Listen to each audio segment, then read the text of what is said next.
My wife faked an affair to test me. Her divorce friends said it'd make me more attentive, but I filed for divorce instead. My name is Mark, not my real name. I'm 35, and I used to believe my marriage was the safest harbor I'd ever known. Sarah and I had built a quiet life over 8 years. Weekend hikes with our dog Baxter, shared playlists on long drives, cooking experiments that usually ended in laughter over the smoke alarm. No grand gestures, just steady, unremarkable love. Until one day, it all felt like a lie. It started with her schedule. Sarah freelanced as a consultant, so I understood the occasional all-nighter. But then those occasional nights turned into a pattern. She'd kiss me goodnight at 6, tell me about a critical client call at 8, and slip out the door. I'd wake to an empty bed and a faint trail of her perfume in the hallway.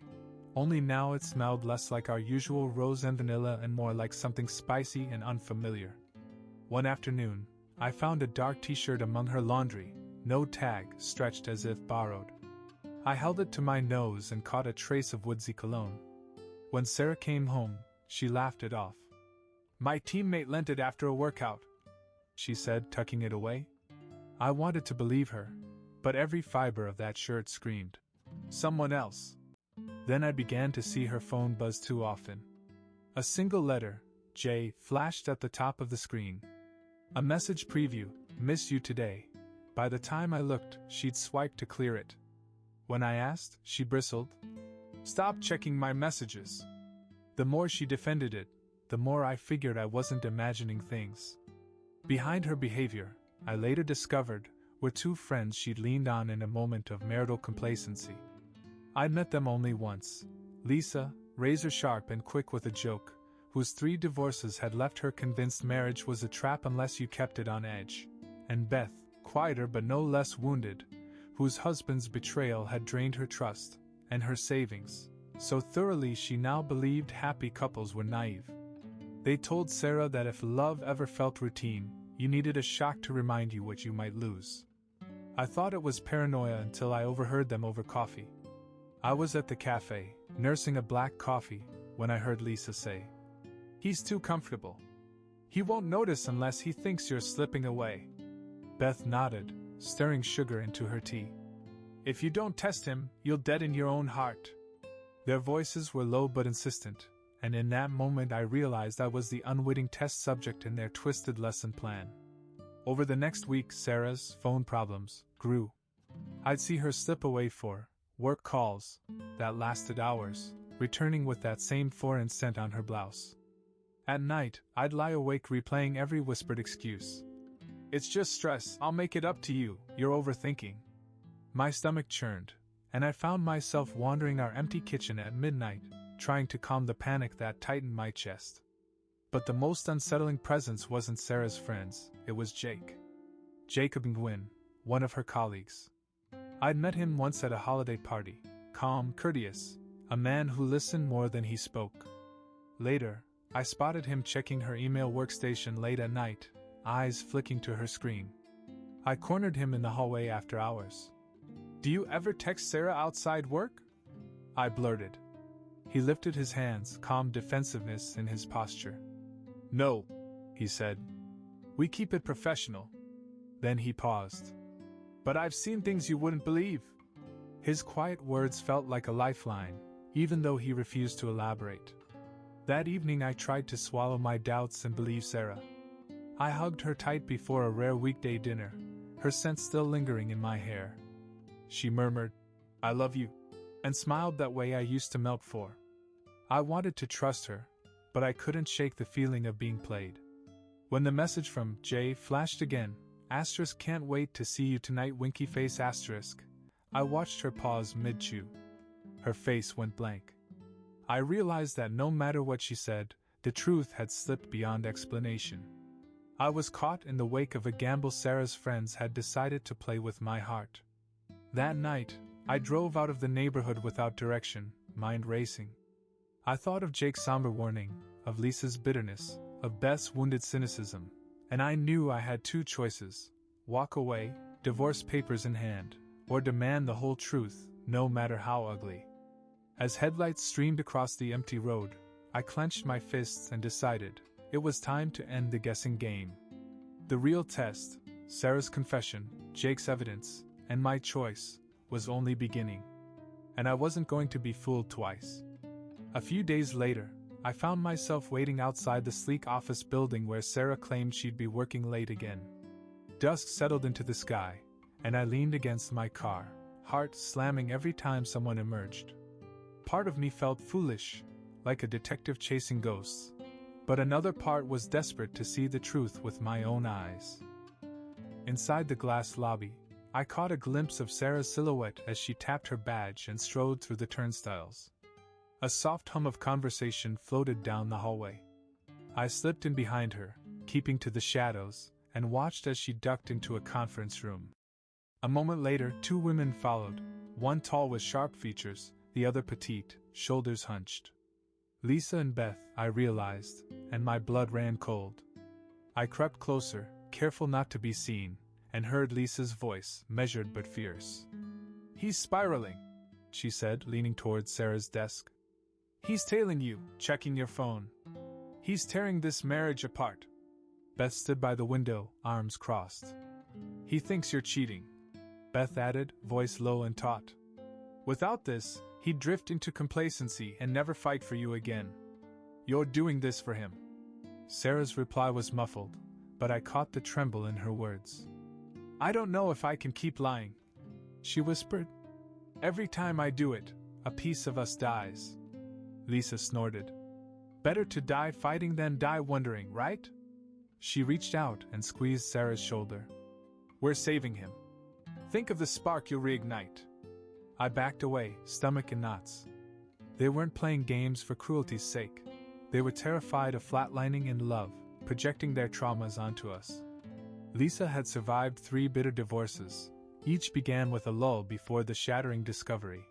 Beth had lost everything when her husband siphoned off their savings, leaving her to start over with nothing. Their tough love prescription was born of wounds so deep they believed only a shock could keep a heart beating. Shaken, I slipped out the side exit and pulled my phone from my pocket. A text from an unknown number glowed on the screen. * need proof? Meet me in the atrium. * my pulse hammered. Jake. I'd sent him a vague message asking for anything that could confirm my worst fears, and now he was leading me deeper into this labyrinth. The building's atrium was a glass-walled garden, green and serene, a stark contrast to my turmoil. Jake stood beside a fern, coat rumpled, expression grave. When he saw me, relief and worry flickered across his face. He handed me a slim envelope. "I recorded part of their chat," he said, voice low. "I wanted Sarah to decide for herself, but you need to hear it." My fingers itched to tear it open, but I waited as he slipped back into the lobby, vanishing before I could thank him. Inside the envelope were 2 things, an anonymous audio file labeled Conversation, and a printed note, * they're testing your love, your marriage is their experiment. Only you can end it. * I played the file, pressing 1 on my phone's dial pad. Lisa's voice crackled through. Lisa *. Phase 2 starts now. Give him a reason to chase you. No half measures this time. Beth *. He's already suspicious. Tonight you stop answering calls. Let him find you elsewhere. He'll come running. Lisa *. Exactly. Make him desperate. If he panics, he wins back his attention. I pressed stop and sank onto a stone bench, trembling. Jake reappeared with 2 bottles of water. He handed me one without a word. I took a long drink, then met his eyes. "Why did you stay silent?" I asked. His shoulders tensed. "I tried to tell her it would end badly," he said. "But every time I brought it up, she shut me down. She trusted them more than me. I didn't want to betray her confidence, but I couldn't stand by and watch you suffer." He shook his head. "I kept hoping she'd come to you on her own, but time ran out." His words hit harder than any blow. He'd been trapped between loyalty to Sarah and duty to me, and he chose to act when it mattered most. In that moment, I realized he was more than a deus ex machina. He was a true friend who valued honesty above all. Jake glanced at his watch. I have to go, but there's more on your desk at work. Screenshots of the group chat, the text drafts, instructions they wrote. Pick them up if you need more. He faded back into the night, leaving me alone with my racing thoughts. I drove home in silence, the envelope burning a hole in my jacket pocket. At our door, I paused, heart hammering. Sarah was inside, lights still on. I heard her voice in the hallway. I can't do this anymore. She sounded small, broken. I stepped inside and found her against the wall, head in hands. I held out the envelope. Listen to this, I said softly. She straightened, eyes red and brimming with guilt. She waited while I replayed the recording. When Lisa's and Beth's voices faded, she sank to the floor opposite me. I thought I was doing the right thing, she said, trembling. They said I'd wake you up, remind you of what we had. I didn't realize how much I'd hurt you. She swallowed. I don't know if I can ever forgive myself. I sat beside her, hand on her shoulder. They manipulated both of us, I said quietly. Your fear, their fear. They turned our marriage into an experiment. I held the note. Only you can end it. It's our call now. I looked into her eyes. Do we walk away, or do we fight for something real? She met my gaze, tears glinting. I want to fix this, she whispered. But I need to know you still love me, not the idea of me. The silence stretched until I nodded. I do, I said. But you have to choose me over them, from now on. Sarah reached for my hand and squeezed it, and for the first time in weeks, I felt the panic in my chest loosen. But as we hugged, I knew the deeper work lay ahead, exposing Lisa and Beth, rebuilding trust, and choosing honesty brick by brick. The real test was only halfway through, and neither of us would get a second free pass. When I rose to reset the answering machine, I saw a text from Jake, * good first step. More to come. I've got your back. * I smiled, despite the heaviness of what lay ahead. With Jake's unwavering support and Sarah's genuine remorse, maybe we could rebuild something stronger than before, if we dared to face every painful truth together. I spent the next morning in a daze, Sarah's trembling words echoing in my mind. We'd crossed the line, no turning back, but neither of us knew how to reclaim what we'd broken. Baxter nudged my hand, demanding breakfast. The normalcy of it tugged at me, caring for our dog, flipping pancake batter, the mundane tasks of a shared life. It reminded me why I wanted to fight for us. Sarah sat at the table, clutching a mismatched mug, her eyes red but determined. I've got to end this, she said. I'll meet Lisa and Beth, alone, and tell them I want out of their experiment. She took a breath. I'll ask them to apologize, then cut them out. I hesitated. Confrontation terrified me. What if they turned on her? But I couldn't let them control our fate any longer. I'll drive you, I said. And Jake will be on standby if you need backup. Understanding their pain. As we pulled up to the cafe, Sarah's hands fisted in her lap. I know they were trying to help, she whispered. But they hurt me too. I squeezed her knee. We'll listen to what they have to say. Then we decide. Lisa and Beth sat at their usual corner table, coffees barely touched. Lisa looked brittle, eyeliner sharp, shoulders squared. Beth seemed smaller than I remembered, eyes flicking away, anxiety radiating off her like heat. Sarah stepped forward first. I won't lie anymore, she said, voice firm. What you did was wrong. You manipulated me, and Mark, to prove a point that isn't yours to make. Lisa's lips curled into a defensive smile. We saved you. She spat. You were drifting into a life of comfort, drifting apart. I've seen it happen, happy couple, then whoosh, gone. Her tone carried the weight of each failed marriage. I couldn't watch you end up like me. Beth's eyes filled with tears. My husband robbed our life, she said quietly. I thought trust was love's blood. But I woke up one day to an empty bank account and an empty house. I don't want anyone else to feel that blind fall. She looked at Sarah. I was terrified for you. Their voices trembled with real fear, not feigned cruelty. Here were two women haunted by their own losses, desperate to inoculate Sarah against complacency. Their motives weren't evil. They were born from wounds that never healed. Jake's steady hand. Just as Lisa opened her mouth to retort, my phone buzzed. A text from Jake, in the lobby, ready if you need me. He parked in the side lot, just in case. I took a deep breath and slid my phone back into my pocket. Sarah nodded at me, she was ready. Lisa clenched her jaw. And what? You think you're better than the rest of us just because you've never been tested? Her voice cracked. You think he loves you enough to chase you? I'm not interested in being chased. Sarah said. I want a marriage built on honesty. She turned to us. But I also need him to know I fought for us without tricks. Lisa's eyes went distant, as if seeing her past miseries rewritten. Beth reached for her hand, pressing it. Maybe we went too far, Beth said, her voice small. I see that now. I just wanted to protect you from that pain. Lisa looked at Beth, then at Sarah, and then at me. For a moment, the old bravado crumbled. I'm sorry, Lisa said, her voice raw. I thought I was helping. I was terrified I'd end up alone, used, and forgotten again. She swallowed. I hurt you both, and I'm sorry. Beth wiped her eyes. I'm sorry too. This was my idea, my fear talking. I see now I only added pain instead of love. The decision point.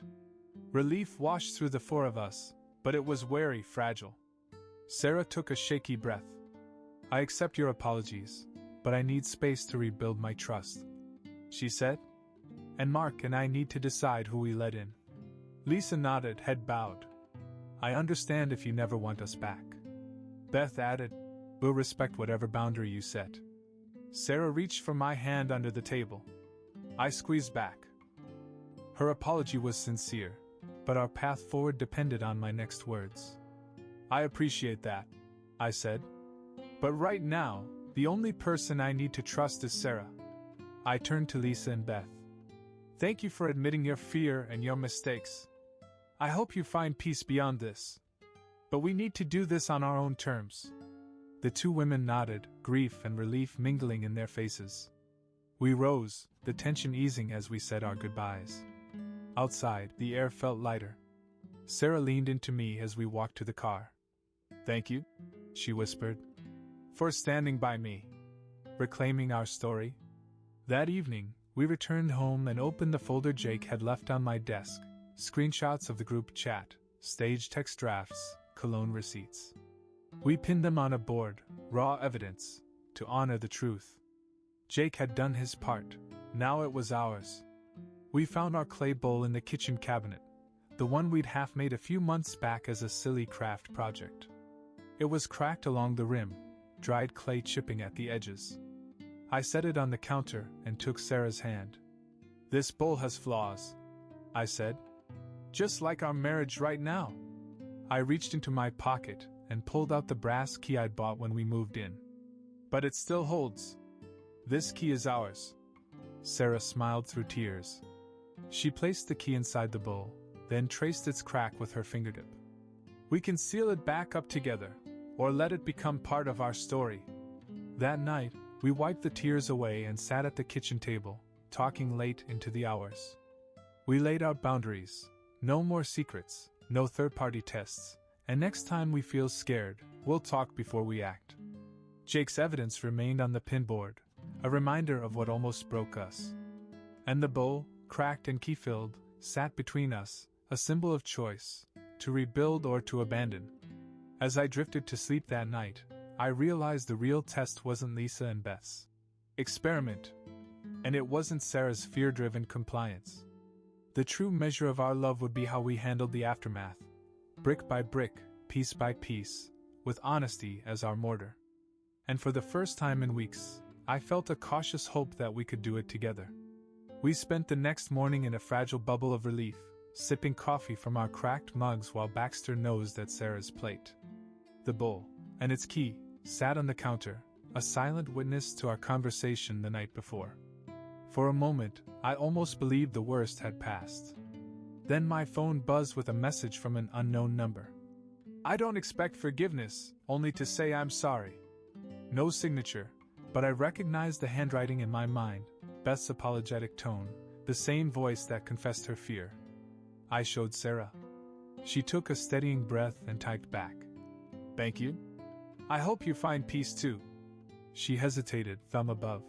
Send, then steeled herself and tapped it. That simple exchange sparked a new wave of questions. What happens after sorry? Can you rebuild trust with someone whose counsel almost destroyed your life? Our answer began that afternoon, when Sarah suggested we visit a small pottery studio she'd discovered recently, one run by a couple who specialized in mending broken ceramics. They called it kintsugi, the Japanese art of filling cracks with gold to celebrate the object's history. I was skeptical, but she cupped my face, eyes earnest. Our marriage is like that bowl. Let's do more than patch it. Let's make it beautiful. The studio smelled of wet clay and sage. A low table held dozens of gold-veined jars, bowls mended into art. We watched a young woman carefully pour a lacquer coated with powdered metal along a fracture line, the gold filling the seam in a slow, deliberate motion. The lacquer glowed, turning the damage into the bowl's most striking feature. Our instructor, an older gentleman with kind eyes, knelt beside us. He bowed. Welcome. Today, you will repair what was broken, but also learn to honor its journey. He handed us a new lump of clay, rough and unformed. First, reshape, he said. Then we make the gold. He showed us how to mix the lacquer with metallic powder. I felt awkward, my fingers heavy. But Sarah guided my hands to smooth the clay, urging me to breathe into each motion. As the clay spun, I thought of Lisa and Beth, how their fears had fractured us. What if this art could transform that pain too? I let the wheel steady my thoughts, centering on Sarah's voice. We choose to fill the cracks. Hours passed in rhythmic focus. We shaped two imperfect bowls, cradling each fragment of clay like fragile promises. The instructor smiled at our progress. Now the gold. He demonstrated brushing the lacquer into each seam, watching it gleam as the metal bonded. We worked side by side, the art demanding collaboration and trust. When the gold hardened, the bowls looked nothing like their ragged predecessors. The fractures were the most beautiful lines, gilded to catch the light. Walking home, I carried our bowls in a paper bag. The key still sat in the original bowl on the counter, but these new pieces, joined with gold, felt like our next chapter. Sarah slipped her free hand into mine. This is just the start, she said. That evening, we arranged the bowls on our mantel alongside the cracked original. I set the key in the first bowl, then placed our new clay and gold creations beside it. The display shimmered in the lamplight, a testament to our journey, what was broken, what we repaired, and what we celebrated. Days later, Sarah got a text from Lisa. Thank you for last week. I'm in therapy now. And from Beth. I've started rebuilding my own life, no shortcuts. Each message ended with, take care. No drama, no demands, just their own steps toward healing. I felt a tug in my chest and replied to both. I'm glad. I wish you both the best. In the quiet that followed, I realized we'd moved from crisis into real community, where apology doesn't erase the past but signals a willingness to grow. And where love isn't about tests, but about choosing to fill cracks with gold. I don't know what challenges lie ahead. Maybe we'll face new doubts, fresh scars, or people who think tough love is the only way. But now, each time I see our gold-lined bowls, I remember this truth. True strength comes not from hiding fractures, but from illuminating them, together. That evening, with our gold-lined bowls gleaming on the mantel, Sarah and I settled into a new rhythm. Morning coffee together, evenings tending our balcony garden, weekends wandering local fairs. The strain of betrayal had loosened, but I felt a subtle undercurrent, like a breath held too long, reminding me that healing isn't a one-time act but an ongoing choice. Reverberations from the past. 2 days after our kintsugi session, my phone lit up with a news alert. A local blog had picked up the brief scandal about the charity CEO whose marriage nearly collapsed over an alleged embezzlement plot. It showed a grainy photo of someone who looked like Sarah stepping from a car. Comments swirled under the piece, people speculating why a consultant would fabricate drama, some mocking, others sympathetic. My stomach dropped. Sarah saw me freeze over her shoulder. "What is it?" she asked. I showed her the screen. Her face drained of color. "They, Lisa or Beth, must have fed them something," she whispered. They promised she'd save me from complacency, but she hadn't expected the fallout to spread like wildfire. We did two things that night. First, we drafted a short, factual statement to post on our private social account. No accusations, just clarification that the rumors were unfounded. Second, I reached out to Jake. His reply was prompt, *meet me at the office. Now, Jake's quiet intervention. When I found Jake in the deserted co-work lounge, he looked haggard. "They're using this to boost traffic," he said, voice low. "There's footage from a street corner camera floating around. Someone blurred your faces poorly, and a blogger spun a conspiracy." He slid a flash drive across the table. I grabbed every clip I could, and some of Lisa's and Beth's old group chat drafts. He flicked his thumb, showing file names. Planning note 1.txt, perfume reminder.sms, scripted text 1.wave. I felt the walls of our renewed peace tremble. "We cleared them out of our lives," I said. "How do we fight ghosts from our past?" Jake met my eyes. "Truth doesn't end after one statement. You need to own your narrative actively. I've already flagged fake videos. Tonight, let's post a behind-the-scenes clip of us in that ceramic studio. Show the work, show the gold seams, show us speaking honestly into camera. Let people see the real story, not the clickbait." We spent an hour filming in the kitchen, Sarah and I speaking off the cuff about why we chose honesty, panning to the cracked bowl and key, then to our gold-lined creations. Jake edited it on the spot, adding captions and a final message. "Our story is real. No tests, no games, just love, truth, and gold seams." We posted it privately to our network of friends and colleagues first, then publicly the next morning.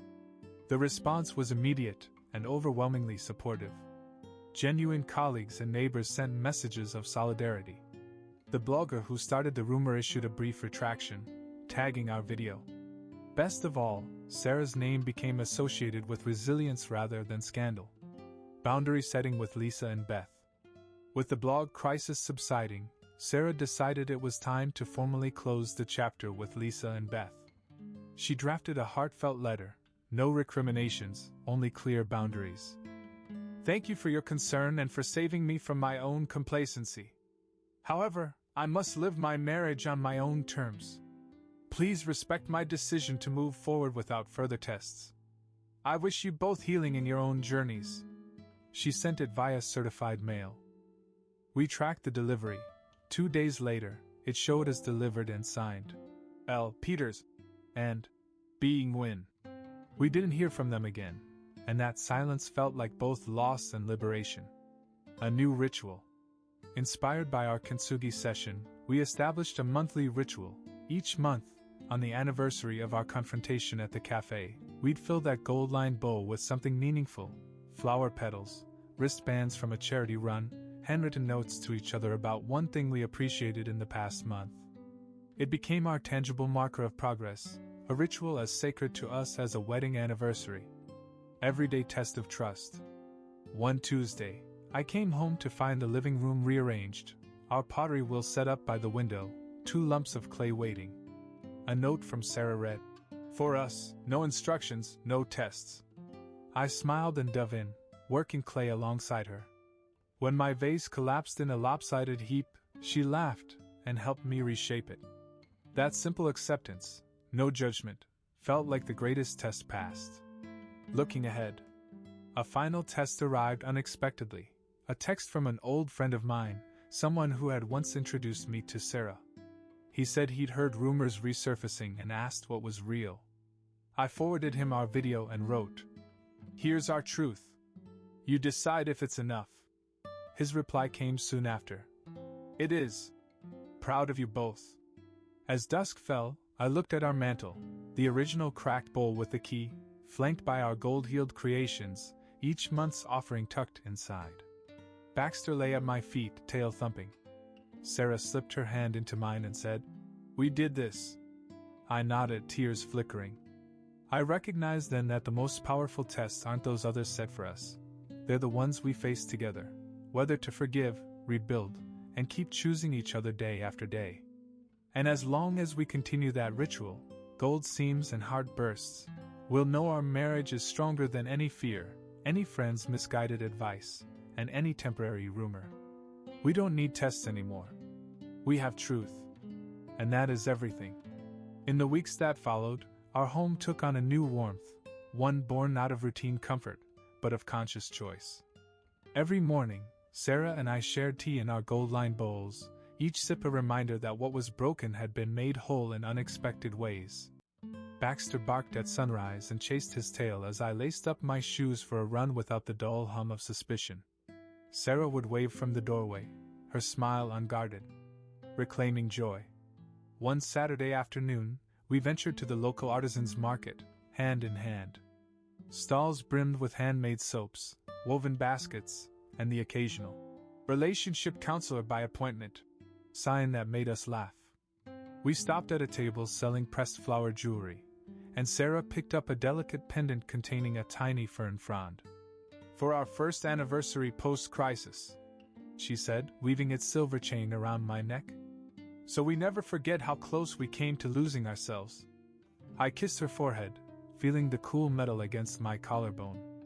Later, over brunch at the same cafe where Lisa and Beth once plotted, we sat outside under string lights. I watched couples pass by, some with arms linked, others absorbed in phones. Sarah reached across the table and slid her coffee cup next to mine. "I almost missed this," she said softly. "The simple joy of being with you in public, no secrets." I nodded, raising my cup in a silent toast to transparency and second chances. Community of healing. Inspired by our own journey, we organized a small gathering for friends at our apartment. We invited a mix: longtime pals, neighbors who'd seen our kintsugi turnkey display, and Jenna, our therapist, who agreed to lead a casual talk on honest connections. Over wine and tapas, Jenna guided everyone in sharing one vulnerability they'd turned into strength. A friend admitted anxiety, another spoke of career setbacks. When my turn came, I recounted our experiment to test love and how we transformed the fallout into golden seams. The room fell silent, then erupted in supportive applause. As conversation flowed, I noticed Lisa's and Beth's absence, not as an insult, but as a choice. Our circle had grown to include people who valued truth and growth. I realized that love's real test isn't a manufactured crisis. It's the everyday willingness to show up, forgive, and rebuild. Unexpected flashbacks. Despite our progress, old echoes sometimes surfaced.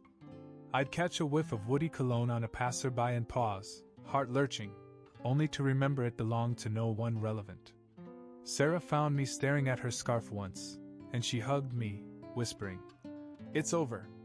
I nodded, leaning into the embrace, letting her scent assure me.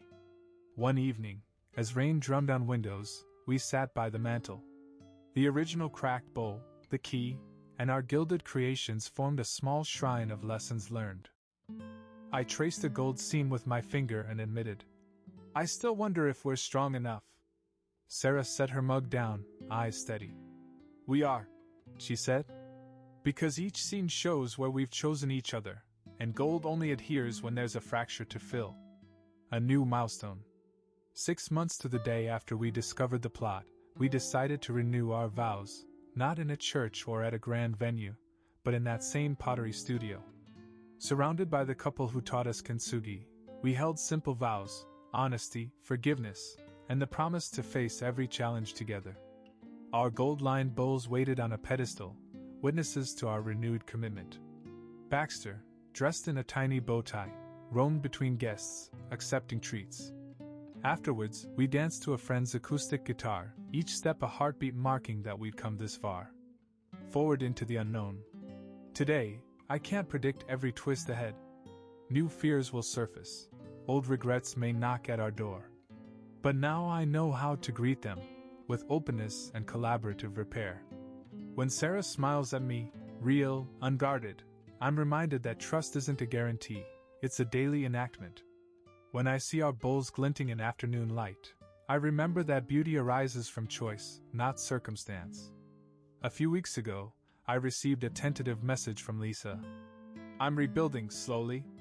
If you ever want company at the studio, let me know. I paused before replying. Our boundary is firm, no more untested. Saves. But I typed back. I hope you and Beth find peace. Take care. And I meant it. Forgiveness isn't permission to return to old wounds, it's the freedom to move forward without carrying their weight. That phone call cemented my belief that people can learn, even when their fear drives them to fracture others. Beth reached out next. I completed my first pottery piece today, kintsugi style. She sent a photo of a delicate cup, seams gleaming with gold. I smiled, imagining the satisfaction of turning broken into beautiful. I messaged, congratulations. Keep creating. It felt right to extend goodwill without reopening the test that almost undid us. Everyday gold. This morning, I woke to Baxter nudging my hand and Sarah humming in the shower. I slid out of bed, paused to admire our collection, the original cracked bowl with its key, a symbol of the moment we chose truth over manipulation, and the new gold-infused pieces, each month's offering of petals, notes, and seeds nestled within. They caught the sunlight like promises. I poured coffee into our bowls and carried them to the balcony. Sarah joined me, wrapping an arm around my waist. She pointed to the succulents, gifted by a neighbor who'd seen our transformation, and the row of potted sunflowers reaching for sky. Look at how they grow, she mused. Even through cracks, they find the light. I lifted my bowl, letting the warmth seep into my palms. Here's to the cracks, I said, voice low, and choosing to fill them with gold. We clinked our bowls and sipped, the world spread before us, imperfect and radiant. In the end, the real test wasn't Sarah's friend's prank, nor the panic it ignited. It was our decision. Do we run when love fractures, or do we stay and fill it? For us, the answer was as clear as those golden seams. We stay, we mend, and we let the light shine through every healed crack.